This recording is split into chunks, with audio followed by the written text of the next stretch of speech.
வணக்கம் மக்களே. இன்றைக்கி வந்து நம்ம கோழி வாங்க போகிறோம். ரொம்ப நாள் கழிச்சு திரும்ப பழைய கூடையெல்லாம் கொடுத்துட்டோம். இந்த ஒரு கூடை தான் இருக்குது. இதில் வளர்க்குறதுக்கு ஏதாவது வாங்கிட்டு வர போகிறோம். சுற்றி மரங்கள்லாம் இருக்குது, நல்லா இருக்கும். இங்கே தான் நம்ம வாங்க போகிறோம். இவங்க வந்து மேய்ச்சல் முறையில் வளர்க்குறாங்க. மேய்ச்சல் முறையில் வளர்க்கும் போது தான் நான் கோழிங்கெல்லாம் நல்லா ஆரோக்கியமாக ஹெல்த்தியாகவும் இருக்கும். சரி வாங்க கிட்டே போய் காட்டுறேன். அவங்க கூப்பிட்டோம் அப்படியே எல்லாம் வந்துருச்சு ஃப்ரெண்ட்ஸ். இந்த மாதிரி பழக்கி வைக்கும் போது தான் அது எத்தனை கோழிக்கு ஈஸியாக நம்மளால் எண்ண முடியும், ஈஸியாக அடைக்க முடியும். ஆனால் இது எல்லாமே மரத்தில் தான் அடையுமா. நம்ம கூட்டில் அடையிற மாதிரி பழக்கணும் வீட்டுக்கு கொண்டு போய். ஆனால் எவ்வளோ சொல்கிறாங்கன்னு தெரில. பேசி ஈஸி தான் வாங்கணும்.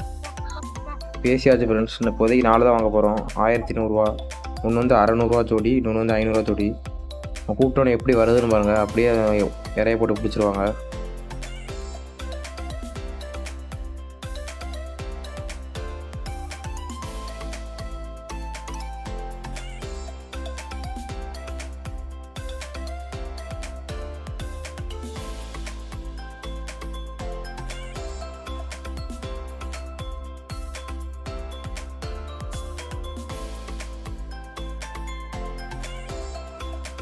வாங்கியாச்சு.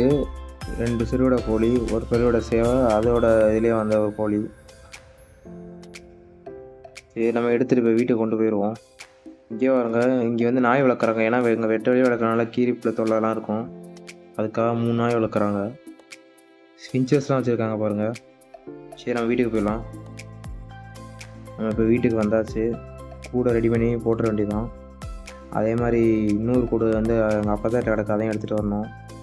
ஏன்னா இது 4 மட்டும் வளர்க்க போதில்லை, நம்ம அடுத்து இன்னும் வாங்கி விட போகிறோம்.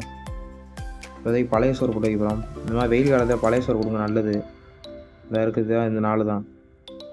இந்த சேவலாக கட்டிப்பட்டுருக்கிறது வந்து 600 ஜோடி, பக்கத்தில் இருக்க 500 ஜோடி.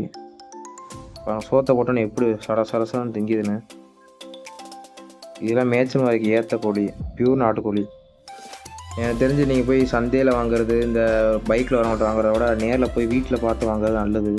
ஏன்னா நிறைய பேர் நாட்டுக்கோழின்னு சொல்லிட்டு பண்ணக்கோழியும் ஏதோ சரியில்லாத கிராஸையும் கொடுத்து ஏமாற்றிடுறாங்க. பெஸ்ட்டு நீங்கள் இந்த மாதிரி போய் வீட்டுகளில் போய் வாங்கிறது நல்லதுன்னு நான் சொல்கிறேன். என்னோடய சஜஷன் அதான். ஓகே, இந்த வீடியோ இதோட முடிச்சுக்கிறேன். லைக் பட்டனை போடுடா, உன் கருத்தை கமெண்ட்ல சேருடா. இந்த வீடியோ பிடிச்சிருந்தா மறக்காம சப்ஸ்கிரைப் பண்ணுங்க மக்களே.